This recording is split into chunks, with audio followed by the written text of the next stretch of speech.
السلام عليكم، واش حوالكم؟ ان شاء الله تكونوا كامل لاباس بخير وتكونوا بصحه جيده. انا سافا الحمد لله.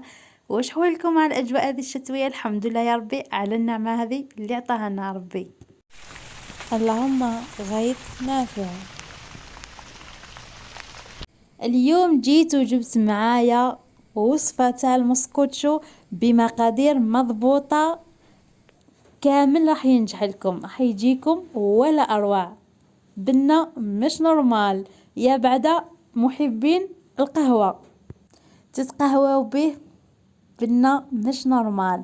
تبعوا معايا المقادير: زوج بيضات بحرارة المطبخ اكيد، السكر 150 غرام باه يجيكم حلو، والزيت 120 غرام، وايضا الحليب دافي 120، وعندنا ايضا زوج ملاعق كبار تاع كاكاو بني، وكيس خميرة، وعندي 13 ملعقة تاع فرينة، يجو كاس ونص. هذا هما المقادير تاعنا باش نتحصلوا على مسكوتشو مش نورمال. نبداو بسم الله دركا مع الوصفة. عندنا زوج بيضات بحرارة الغرفة، نحطوا لهم شوية تاع الملح ونبداو نطلعوا فيهم مليح مليح. كي يطلعوا لنا مليح مليح نزيدوا عليهم السكر غير بشوية، نحطوا شوية، ومن بعد نحطوا الكمية المتبقية ونطلعوهم مليح مليح. من بعد نزيدوا الزيت، نحطوا ايضا غير بشوية ونطلعوا حتى الخليط تاعنا يولي ثقيل. من بعد نزيدوا الحليب دافي اكيد، لازمنا ديما الحليب نستعملوه دافي ماشي بارد وماشي سخون بزاف بزاف، دافي. من بعد زدت انا شويه تاع لاروم تاع البرتقال، ولا ايضا اللي عندها تاع الفاني. من بعد زدت مبشور تاع البرتقال، بما انه درت البرتقال حطيت المبشور تاع البرتقال. اللي تدير قارص ايضا تحط المبشور تاع القارص. من بعد نكملو نحطو ايضا فرينة غير بشويه ونخلطو مليح مليح غير بالفوي. من بعد نقسم الخليط تاعي الى نصفين، نحط زوج ملاعق تاع كاكاو ونخلط مليح مليح. من بعد انا زدت هذو اضافات برك، اللي تحب تحط، اللي تحب ما تحطش. زدت لاروم تاع القهوه، اللي تحب تحط قلت لكم، اللي تحب ما تحطش، هذو اختياريين، اللي يحب يحط اللي يحب ما يحطش. والمول تاعنا ندهنوه بالزبده والفارينه ونحطوه لازم يجمد مليح مليح باه من بعد يطير لنا المسكوتشو بسهوله وما يلصقناش. نحطوا الخليط في لابوش، اللي عندها تحط واللي ما عندهاش تحط غير بالمغرف ولا بالغراف ولا اي حاجه، تحط غير بشويه بشويه حتى تخلص الكميه. انا عندي لابوش نحط فيها باه تجيني الخدمه مليحه وزيد سهل عليا ايضا الخدمه.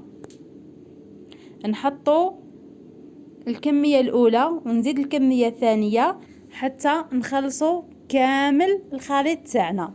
انا درت كيما هكا باش من بعد كي نقسم المسكوتشو تاعي يجيني المظهر تاعو مليح. هذا مكان اللي ما تحبش دير الكاكاو ما ديرش، تخلي الخليط تاعها عادي. الماكله اذواق، كاين اللي تحب كاين اللي ما تحبش، والاختيار راح يكون ليكم. ومن الاحسن ديروا خير باه يجي المسكوتشو تاعكم يهبل. من بعد نجيبو كيردو ولا نجيبو عود تاع شوا تاع الحديد ونديرو خط، نبقاو نطلعو ونهبطو حتى نخلصو به. من بعد يجينا الشكل مليح من داخل، ونخبطو زوج خبطات باه يخرجنا الهواء ونطيبوه على 160 درجة. الفور يكون مسخن 160، ما كلا تنقصولو ولا تزيدولو. ومن الاحسن ما تطلوش عليه، هو يطيب في غرضو 45 دقيقة يجي المسكوتشو تاعكم رايع. وباش تتأكدوا باللي راه طاب، دخلوا الكيردو ولا العود تاع الشوا باش تشوفوه من داخل طابلكم ولا مازال ما طابش، وطلعوا عليه غير من سجاجة تاع الكوشة ولا تاع الفور اللي راح نطيبوا فيه. من بعد نخليوه يبرد خلاص قبل ما نقسموه لازم يبرد الموسكوتشو. كون تقسموه هو سخون او يفسد لكم، خليوه يبرد في غرضو من بعد اقسموه. هذه هي النتيجة تاع الموسكوتشو. ولازم نقسموه بالموس تاع المنشار. اللي ما عندهاش الموس تاع المنشار راه يتباع عند السلام ب10,000 يا مدام. الوجهة عند السلام. شري موس تاع المنشار يا مدام باش تقصي الموسكوتشو تاعك باه يجيك الشكل مليح. هذا هو الشكل النهائي تاعنا تاع الموسكوتشو. ان شاء الله يكون عجبكم، وان شاء الله استفدتوا من هذه الوصفة بسيطة، والمكونات تقريبا كامل موجودين في المنزل، غير الكاكاو كاين اللي عندها كاين اللي لا. ان شاء الله تجربوه لوليداتكم والله ليكم. يجيكم ضيف على غفلة تقدروا ديروه دقيقة ما يديش الوقت، وبالصحة والراحة ان شاء الله، وشاهيتكم في الجنة. المول شريته انا ب30,000 باش تكونوا عندكم هكا فكرة. المول صغير مش كبير بزاف.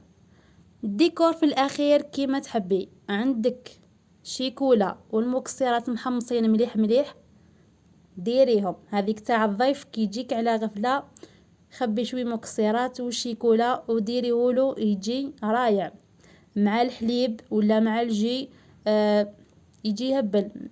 هذا انا درتو غير القهوة، حاجة سامبل. درت شوي سكر جلاس وانا تقهويت. وكنصيحة اخيرة اللي ما تحبش السكر بزاف دير 120 غرام بزاف، اللي تحب الحلاوة ديروا 150 كما درت انا. وهذا ما كان هنا. نقولكم ما تنسونيش بجام او كومنتار كالعادة والعوايد، وشاركوه مع احباباتكم حتى هما يستفادوا من هذه الوصفة. هنا نقولكم تهلاو لي في روحكم. سلام وشاهيتكم في الجنة.